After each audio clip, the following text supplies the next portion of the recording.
Hoy quiero seguir esta serie de la carta a los Colosenses. Como les he dicho anteriormente, esta es una carta feliz. La mayoría de los temas que Pablo trata con la iglesia colosense son temas muy lindos, algunas exhortaciones. Y hoy vamos a hablar específicamente de la lucha por la iglesia, la lucha por la iglesia que tenía Pablo y que de igual manera nosotros continuamos teniendo por la iglesia. Y vamos a darle atención nada más a los versículos 1 al 7 de Colosenses 2, 1 al 7, y si lo van buscando y lo apartan, me tienen un poquito de paciencia. Voy a nada más como a manera de introducción recordarles que ya abarcamos todo el capítulo 1 de Colosenses. Abarcamos desde el propósito de la carta, el plantador de la iglesia que fue Epafras y la magnificencia de Jesús como Señor o Supremo sobre su iglesia, ¿verdad? Porque fue Él quien pagó el precio por la existencia de la iglesia. Y la última vez consideramos que a los cristianos se nos ha dado el honor de completar las aflicciones de Jesús. Quiero decirles que comprender el propósito del sufrimiento que experimentamos por causa del evangelio, por la iglesia y por Jesús mismo, es un tema bastante amplio, es un tema bastante complejo, lo entiendo.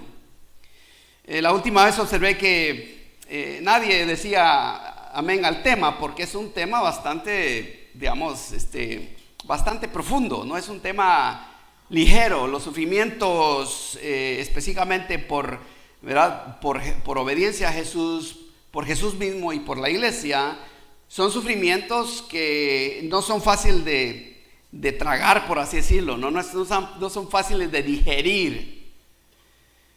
Y entonces la última vez pues tocamos todo este tema y los observé muy calladamente, obviamente, y mi intención era precisamente que ustedes ponderaran, que consideraran profundamente sobre este tema.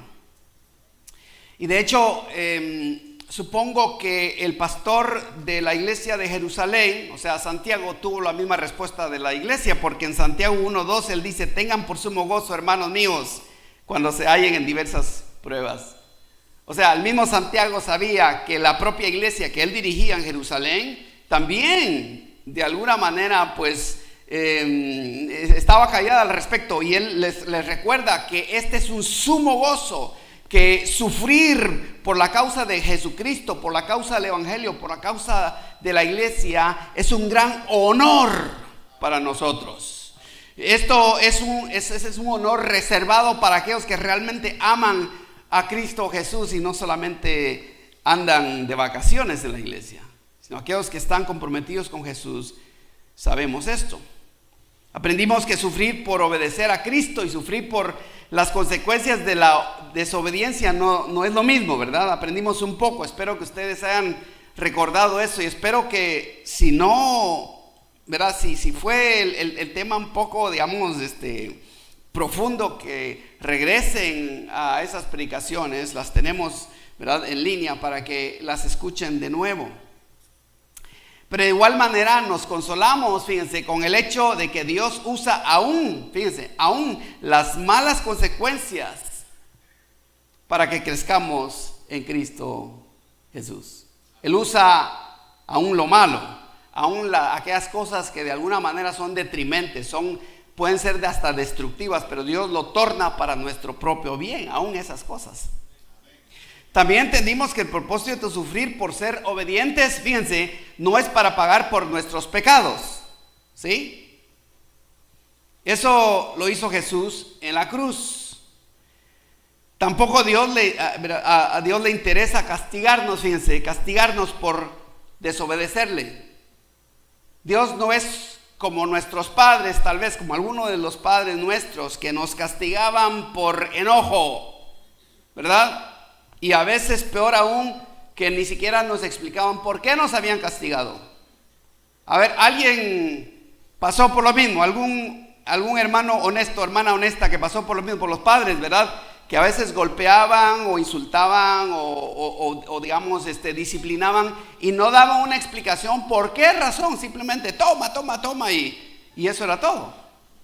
Veo aquí algunas caras un poquito atrofiadas, pero que no lo quieren reconocer. Está bien, pero fíjense que Dios no nos castiga, fíjense, no nos castiga por desobedecerle. Más bien, Dios quiere que al experimentar las consecuencias del pecado, de la desobediencia, procedamos al arrepentimiento. El propósito de que Dios permite las consecuencias es para que nosotros giremos de regreso hacia Él y nos arrepintamos.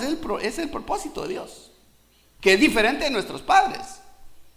Porque nuestros padres a veces nos castigaban y ni siquiera sabían por qué. O su motivación tal vez era el enojo y la irritación. O tal vez nosotros lo hemos hecho con nuestros hijos. ¿Aló? Pero Dios no es así. Dios quiere más bien que nos giremos y procedamos al arrepentimiento. Y quiero decirles esto bien claramente, que hermanos, somos obedientes a Cristo, pero no para pagar por nuestros pecados, sino para afirmar que ya hemos sido perdonados. Creo que lo tengo acá, sí. O sea, Dios, hermanos, miren, al ser nosotros obedientes a Cristo, ¿sí?, no es para pagar por nuestros pecados, porque alguna gente tiene la idea esta de que, ¿verdad?, algo he de estar pagando. ¿Han oído ustedes algo de eso? ¿Verdad? Algo tengo que estar pagando, dicen alguna gente. O sea, la idea entonces de alguna gente es que Dios está con un mazo grande para ver a quién le dan la cabeza, ¿sí? A ver, el primero que se levante, como el juego ese, ¿verdad? Guacamole. ¿Saben el guacamole? Guacamole, o sea, pegarle un animalito, esos que le están, y piensan que Dios es así, que a ver, el primero que levanta la cabeza, ¡pum!, le da la cabeza. Dios no es así. De nuevo, Él no anda buscando a ver quién va a pagar por sus pecados, porque nadie puede hacerlo. Es más, nadie, no solamente nadie puede calificar, sino es imposible pagar por nuestros pecados. Por esa razón Cristo fue a la cruz del Calvario, para que ya nosotros no andemos ahí detrás, ¿verdad?, con miedo de que Dios nos va a castigar por esa razón. Más bien es para afirmar que ya hemos sido perdonados, de que tenemos un Dios tan magnífico, tan magnánimo, ¿verdad?, que es tan bueno, que nos obsequia perdón. Y si hacemos algo que ofende a Dios, debemos confesarlo, pidiéndole que nos llene del Espíritu Santo para que en el error o el pecado o la mala decisión, ¿sí?, ya no tenga la misma ponzoña que antes tenía. Si hemos ofendido a alguien, debemos pedirle perdón. Esa es la practicalidad del asunto. Especificando la ofensa, no simplemente diciendo si en caso le ofendí. Y yo diría que esa expresión, si en caso le ofendí, es rarísima, a menos que la persona realmente no sepa cuál fue la ofensa. Quizá lo pueda decir, pero estoy seguro que la mayoría de nosotros sabemos en qué ofendimos. ¿Aló? Yo diría que la mayoría de ocasiones sabemos cuál fue la ofensa, ¿ok? Y por esa razón es que no decimos simplemente, si en caso le ofendí, cuando alguien está despidiendo, no, si en caso les ofendí, disculpen o perdonen. Más bien pienso que esa disculpa normalmente está motivada por el orgullo, porque la persona realmente no quiere pedir perdón. Siempre me está diciendo, quiero quitarme estos monos de la espalda, que me dejen de fastidiar, y así que les voy a dar una disculpa así general para que me dejen de fastidiar. Y entonces, pero eso es motivado por el orgullo, no por un humilde arrepentimiento. Sin embargo, hermanos, lo que debemos hacer es ir al ofendido, fíjense, y decirle, y quiero decirles que la disculpa o pedir perdón, hermanos, se hace muy escuetamente. Es una palabra elegante para decir que se hace con muy pocas palabras, ¿sí? Y sin largas explicaciones, porque el que más explica por qué ofendió, más se entierra, más hondo cava el hoyo. Si no, pregúntele a cualquier pareja, ¿verdad? ¿Sí? Que trata de explicar por qué ofendió y resulta que de último, mientras más explica, más cava el hoyo. Y más cuesta después salir del hoyo, porque ahora hay que disculparse por la disculpa que no tuvo sentido, ¿verdad? Entonces, cuando vamos a pedir, lo hacemos con pocas palabras y sin largas explicaciones, y decimos bien claro: le ofendí cuando dije o hice esto, y lo nombra. Por favor, le pido que me perdone. Esa es la manera que se debe hacer, sin largas explicaciones. Ahora, quiero también decirles, aunque el tema no es el perdón, pero quiero nada más aclararles, porque este fue el tema en parte de la última vez, que cuando vamos a pedir perdón, la persona que estás recibiendo, ¿verdad?, la disculpa, o la persona que está oyendo que la otra persona le está pidiendo perdón, debe recibir esas palabras, porque hay personas que quieren que la persona que está pidiendo perdón se eche al suelo, que se eche a llorar, que diga mea culpa por mi santísima culpa, ¿verdad? Y que venga como la gente, ¿verdad?, que va a las parroquias de su pueblo, que venga con las rodillas bien sangradas, ¿sí? Y fíjense que esa expectativa, y lo sé, hermanos, porque soy esposo y soy padre, ¿ah? Y también soy pastor. Y una de las cosas que veo frecuentemente es que la persona que está recibiendo el perdón realmente es orgullosa como para querer perdonar, y por esa razón quiere una larga explicación. ¿Aló? Quiere que el ofensor se eche a llorar y a lamentarse, ¿verdad? O sea, lo que la persona que está recibiendo la disculpa quiere es que la otra persona sufra como sufrió cuando recibió la ofensa, que le duela. Entonces la tortilla da vuelta, porque entonces ahora el ofensor es el que quiere el castigo para el que está pidiendo perdón. ¿Aló? Pero bueno, solamente es una explicación rápida, porque esto lo hablamos un poquito la vez pasada, pero quería ampliarlo un poquito, era como manera de explicación. Si robamos, debemos devolver lo robado y pedir perdón. Si mentimos, debemos decir la verdad y pedir perdón. Si manipulamos, debemos confesar nuestras malas motivaciones y pedir perdón. Pero si experimentamos humillación, fíjense, por confesar nuestro pecado, o la persona que debe perdonarnos se enoja con nosotros, entonces estamos sufriendo por Cristo, porque le estamos obedeciendo. Entonces sí es sufrir con Cristo. La persona que pide perdón sufre con Cristo, porque está sufriendo por la causa correcta. ¿Me entienden?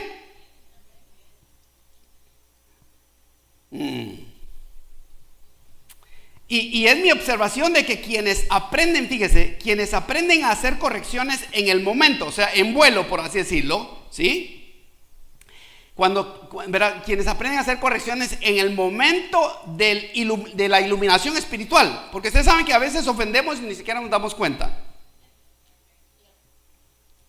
No, muy pocos nietos de Adán hay aquí. A lo mejor estoy predicándole a los ángeles y no me lo estoy dando cuenta, pero parece ser que yo les veo cara de Adán a ustedes. Y es mi observación de que quienes aprenden a hacer correcciones en el momento de iluminación espiritual, es decir, cuando el Espíritu Santo nos ilumina,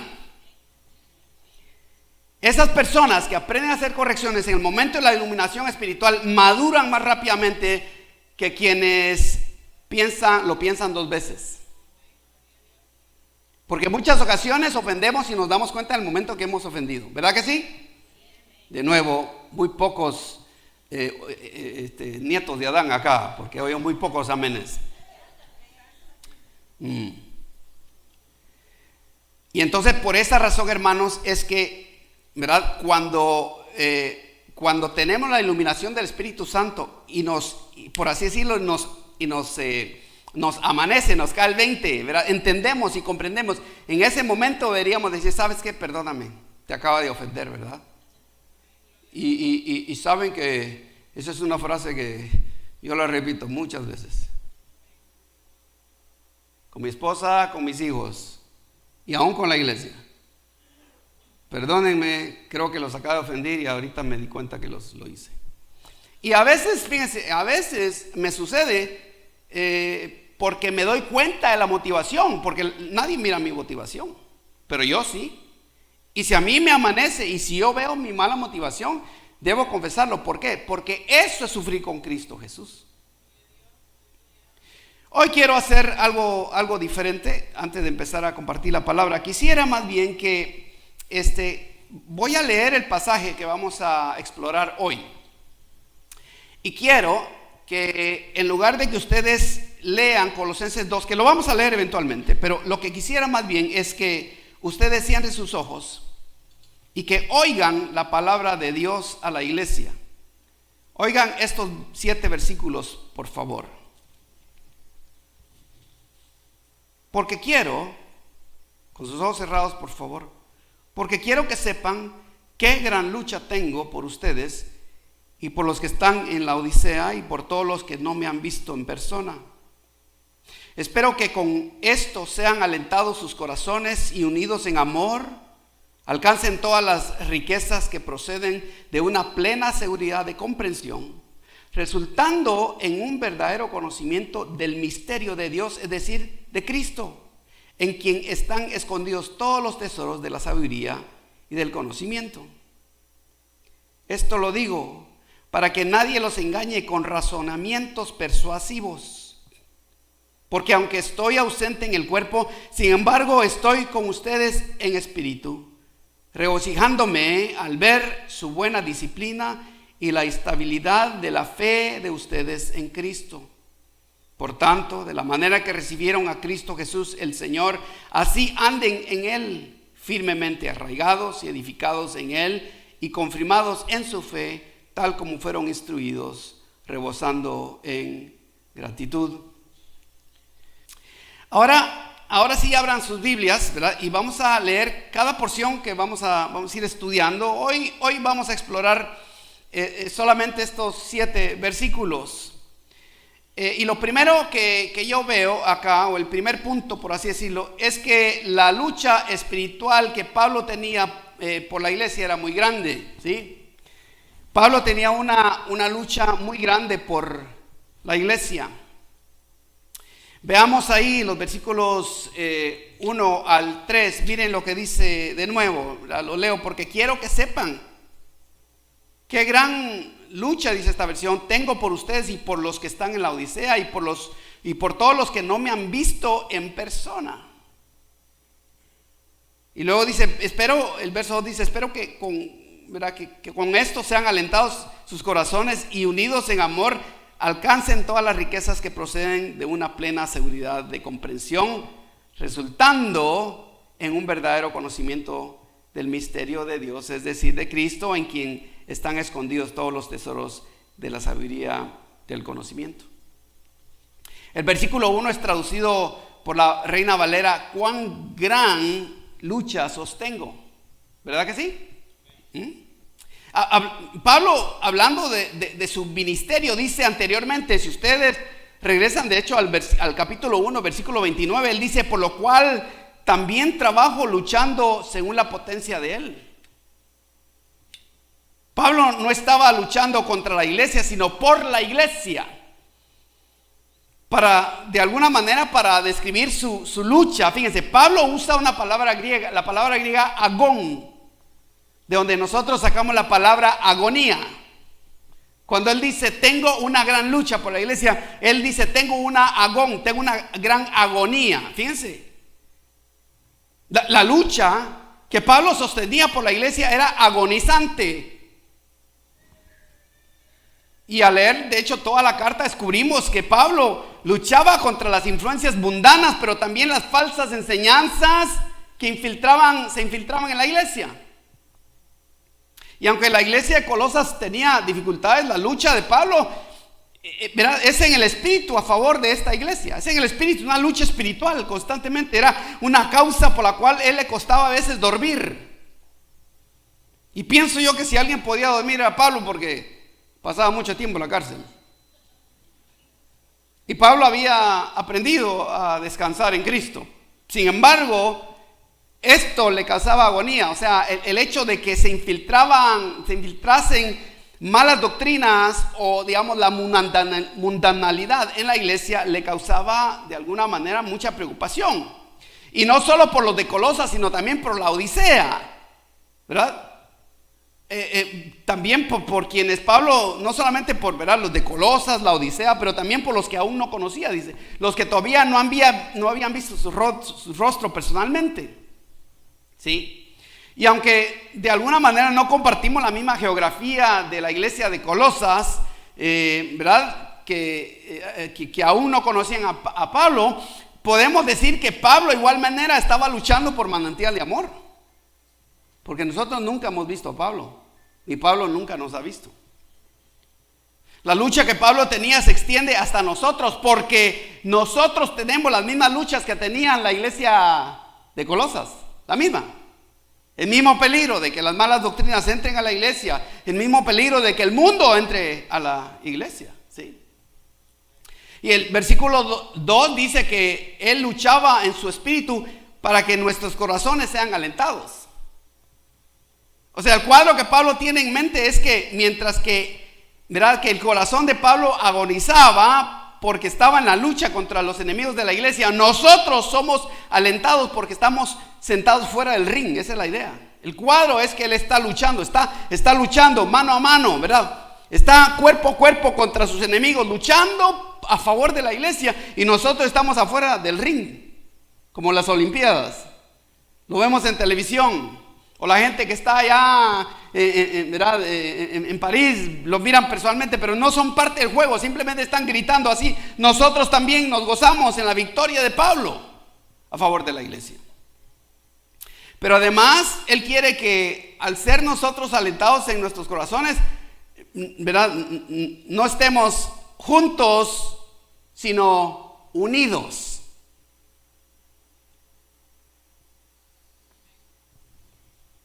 Y por eso él dice, y unidos en amor, dice, unidos en amor.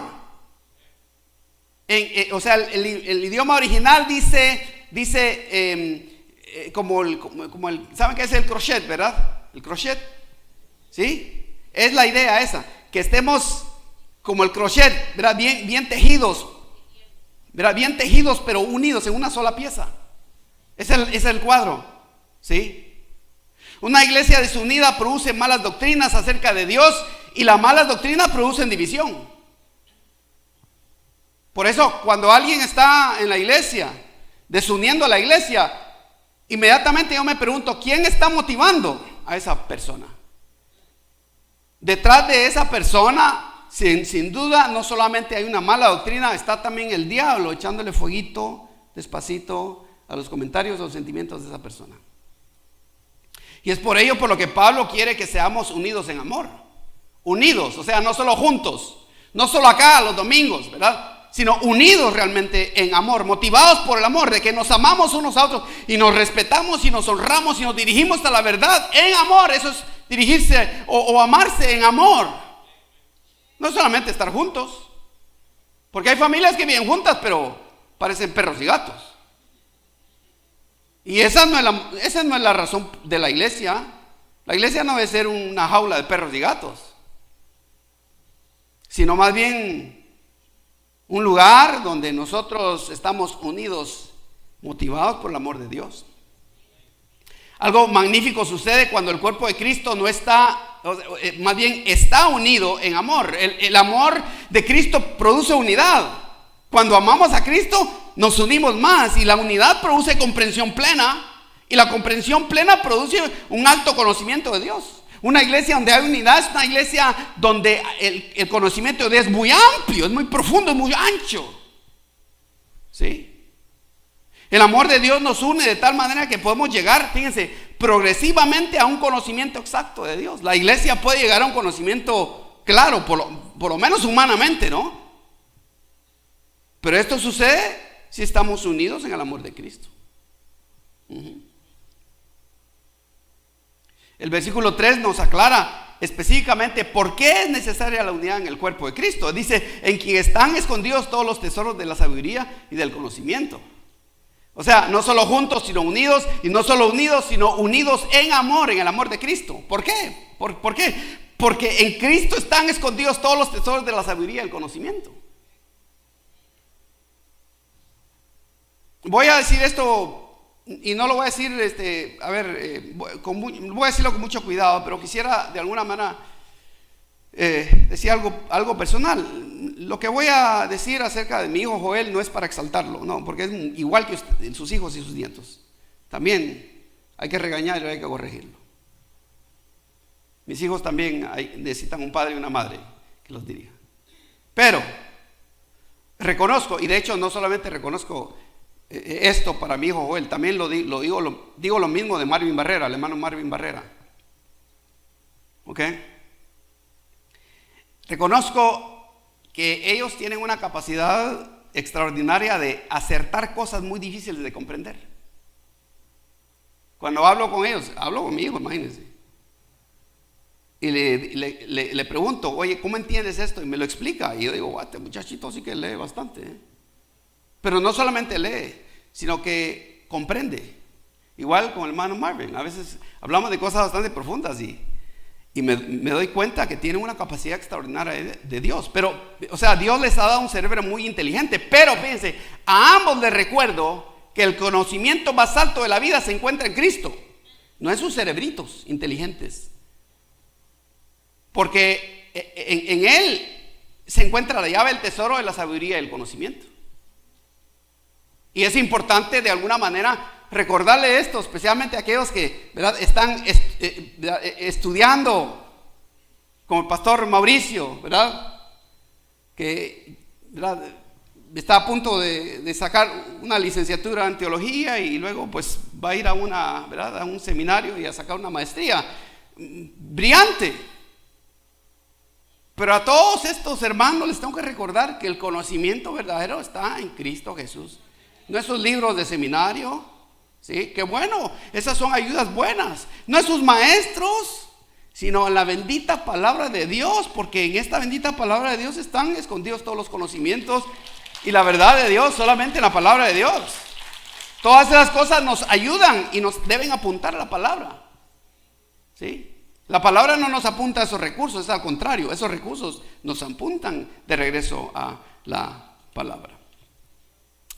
Lo segundo que veo acá son los peligros de ser engañados. Los peligros de ser engañados, ¿sí? Creo que aquí están.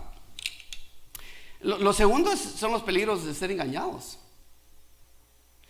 A fines del 1864, quiero decirles que yo no fui testigo de esto porque no soy tan viejo como para haber nacido en 1864, pero en septiembre del 1864, 7 meses antes de que la guerra civil de Estados Unidos finalizara, el comandante de la Unión, ustedes saben, la Unión era el ejército de la Unión era el ejército, digamos, de la República de los Estados Unidos.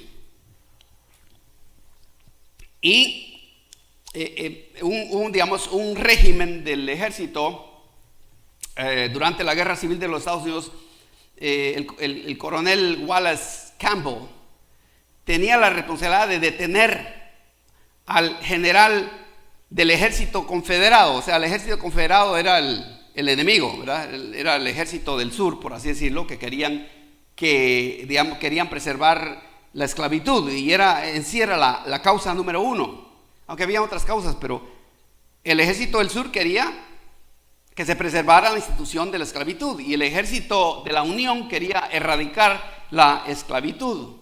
Así que 7 meses antes de que terminara esa guerra civil, mandan al coronel Wallace a detener a Nathan Forrest, quien pues, también era un general del ejército confederado del sur, digamos, los enemigos, y él conducía sus tropas desde Alabama, o sea, desde el sur. Ustedes saben, Alabama está, digamos, al lado oeste de la Florida, si ustedes se ubican, y él iba hacia el norte, o sea, Forrest, llevaba su ejército enemigo hacia el norte porque quería llegar a Nashville, Tennessee, lo que hoy es Nashville, Tennessee.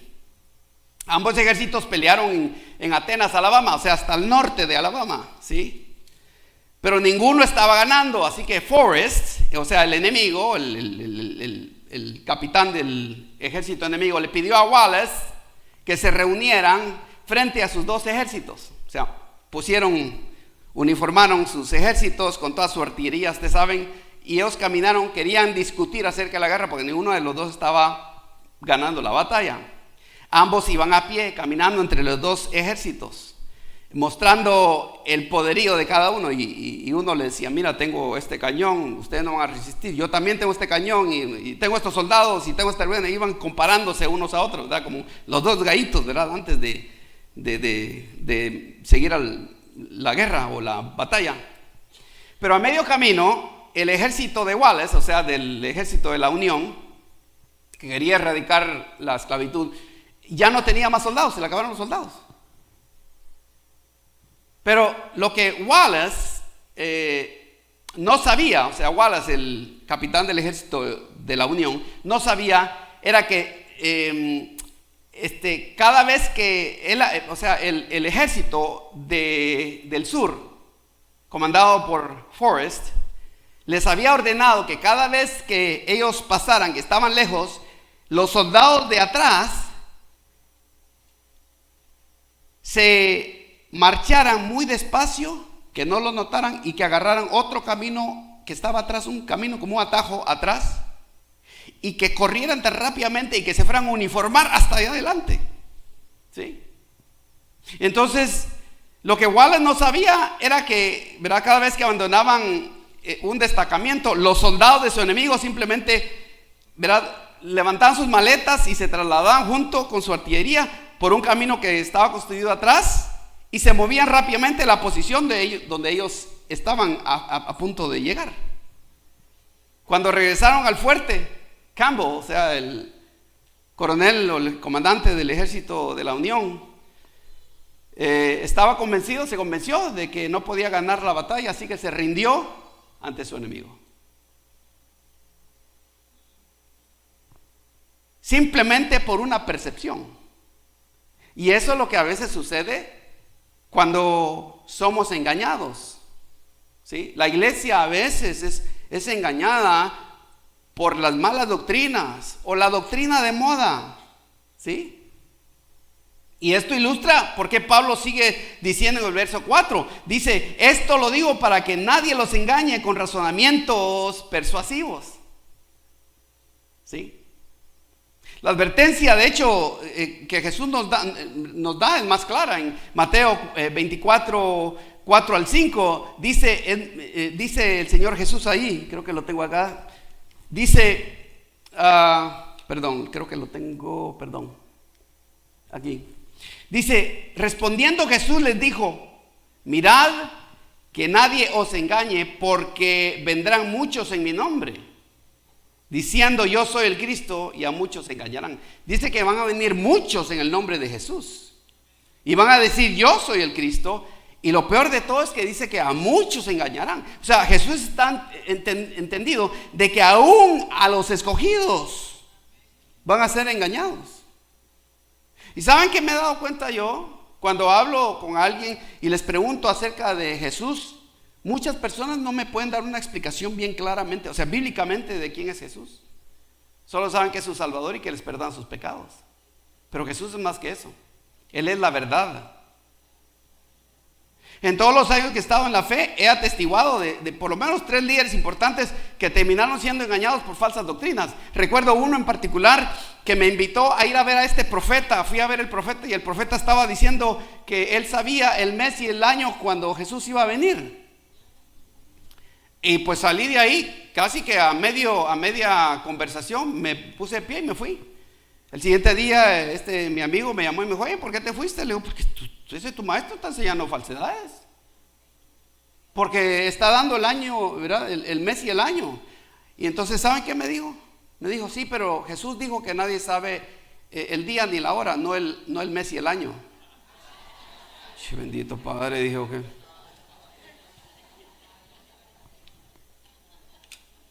Le tenía confianza, así que usé palabras muy de mi pueblo para explicarle qué tan tonto era. Cada uno de los casos que he conocido cada uno de ellos empezó a considerar doctrinas que se parecían, que eran muy elocuentes y muy convincentes, pero eran falsas. Y el problema mayor, hermanos, es que cuando alguien se mete, y nosotros acá, algunos de nosotros hemos sido testigos de algunos casos, cuando alguien se mete en eso, ¿verdad?, de lleno, no hay manera para sacarlos, porque fíjense que aunque vean las consecuencias del engaño, su orgullo está tan metido en el asunto que no pueden reconocer la verdad. Es más difícil a veces convencer a una persona que se va a una enseñanza falsa que una persona que no tiene a Cristo a veces. Pero Pablo confía que el Espíritu Santo nos llevará a la verdad. Aquellos que hemos escogido anclarnos en Cristo Jesús, él confía de que el Espíritu Santo nos va a llevar a la verdad, porque el versículo 5 dice: porque aún estoy ausente, aunque estoy ausente en el cuerpo, sin embargo estoy con ustedes en espíritu, regocijándome, dice esta versión, al ver su buena disciplina y estabilidad de la fe en ustedes en Cristo. De hecho, esa palabra disciplina puede también ser traducida como buen orden. Son palabras militares. Pablo dice que él tenía la confianza en el Espíritu Santo porque miraba el buen orden en la iglesia. ¿Sí? O sea, una iglesia que preserva la verdad. Y aunque Pablo no estaba presente físicamente con los hermanos, él sentía estar con ellos en espíritu, porque ellos tenían la disciplina saludable y una estabilidad en Cristo. ¿Sí? Una iglesia que tiene a Cristo, que está saludable, que está anclada en la palabra de Dios, es una iglesia estable, hermanos. ¿Sí? Que no anda detrás de la última moda evangélica, sino que se mantiene anclada en la palabra de Dios. Cristo no nos llamó a nosotros a ser famosos, ¿sí? O tener así predicadores de alta escala. Nosotros somos predicadores sencillos, hermanos. Yo solo soy un chapincito tratando de llegar al cielo. Eso es lo único que soy yo. Disculpen. No me creo la gran cosa, ustedes saben. En serio. Se los digo muy humildemente, de veras. No es orgullo solapado. Aquellos que están conmigo me conocen. No me gustan las pretensiones, ¿sí? Tengo los 2 piecitos anclados en la tierra y mis 2 manos en el cielo. ¿Sí? Pero es muy importante, hermanos, entender de que Dios nos llamó a grandes cosas, ¿sí? Nos llamó a ser fieles a Cristo y a su palabra. Eso. Y si el producto de eso es que otros sepan las buenas cosas que están pasando acá, gloria a Dios por ello. Por esa no es nuestra intención ni nuestra meta. Y por esta razón no debemos andar con nuestros enemigos, sino al contrario, ¿verdad? Debemos andar en Cristo. Creo que acá está el otro punto, sí. Debemos andar en Cristo. El verso 6 y 7 dice: por tanto, de la manera que recibieron a Cristo Jesús el Señor, así anden en Él, firmemente arraigados y edificados y confirmados en su fe, tal como fueron instruidos, rebosando en gratitud. Una de las cosas que nosotros nos empeñamos en esta iglesia, y por el hecho de ver lo que está sucediendo en muchas iglesias, de hecho con un buen número de predicadores muy conocidos que están ahora, digamos, considerando ciertas cosas bien raras. Hay cantantes que yo ya no escucho su música porque están yéndose por una ruta muy liberal. Y debemos escuchar muy bien, ¿sí? Conozco a un cantante, no voy a mencionar nombres porque tampoco estoy aquí para echarles tierra o algo así, pero un cantante que muy poco menciona al Señor Jesús en sus canciones. Pareciera que está cantando a la flor y a la mariposa o a la esposa, ¿sí? Y lo hace en un lenguaje así, muy romántico. Y la gente pues se va de boca y dice: ay, qué bonita la canción. Dice: qué bonita, mire. Pero no hay nada de Cristo. Yo se puedo usar esa misma canción para enamorar a mi esposa. Ahora, si esa es la intención de él, pues que lo diga, ¿verdad? Que esa es la intención de hacer una grabación para su esposa. Brillante, ok, entonces yo ya sé, ¿sí? Entonces, y la razón por la cual nos esforzamos de alguna manera por predicar expositivamente, es decir, lidiamos con texto de la palabra de Dios, hermanos, es porque queremos de alguna manera que la iglesia no ignore la palabra.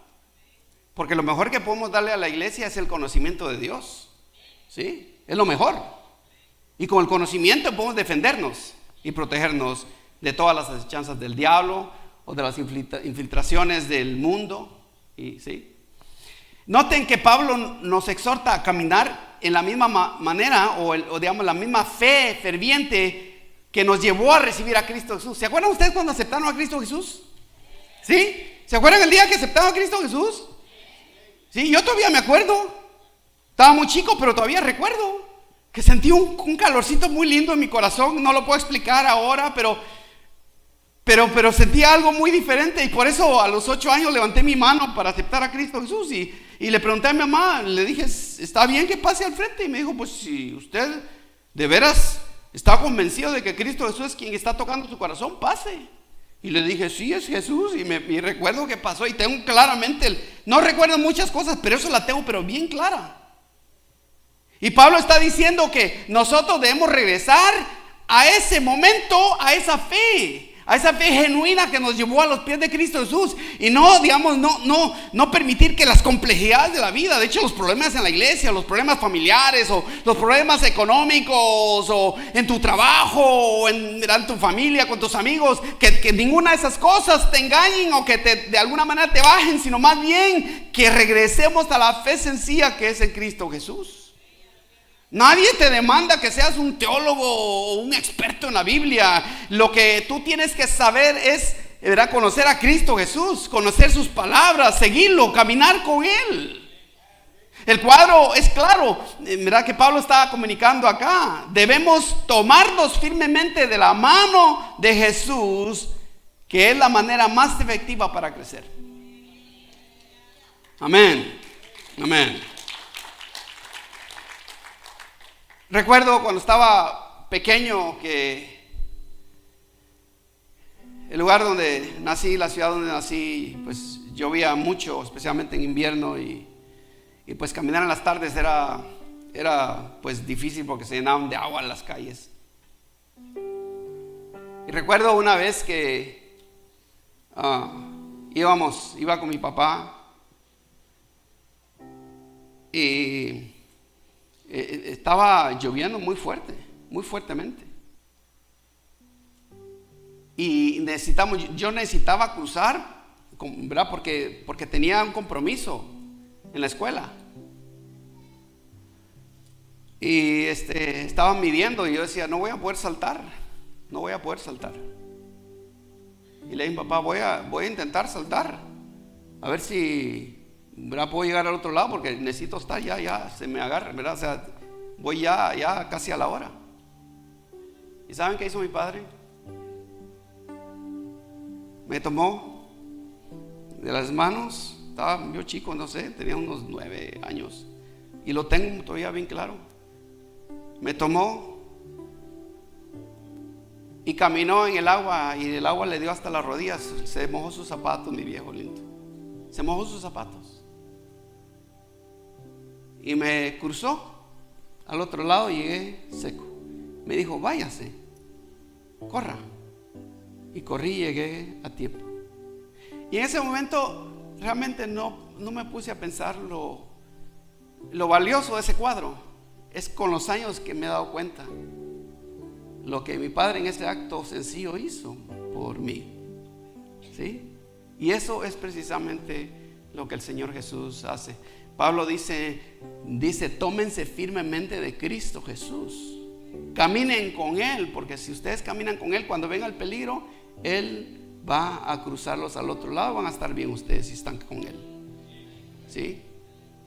Entonces, hermanos, en conclusión, la lucha espiritual que Pablo tuvo por la iglesia en Colosas es la misma lucha que tenemos nosotros por preservar la iglesia de hoy.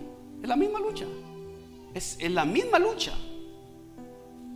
Hay muchos engañadores y muchas enseñanzas con medias verdades a las cuales bien hacemos en rechazar. ¿Sí? Y por esta razón debemos dedicar tiempo para estar en oración en la presencia del Señor Jesús, leyendo la palabra de Dios, compartiendo nuestra esperanza en Cristo Jesús, donde quiera que estemos. Y de esta manera vamos a preservar la iglesia y nuestras familias en Cristo. Señor, muchas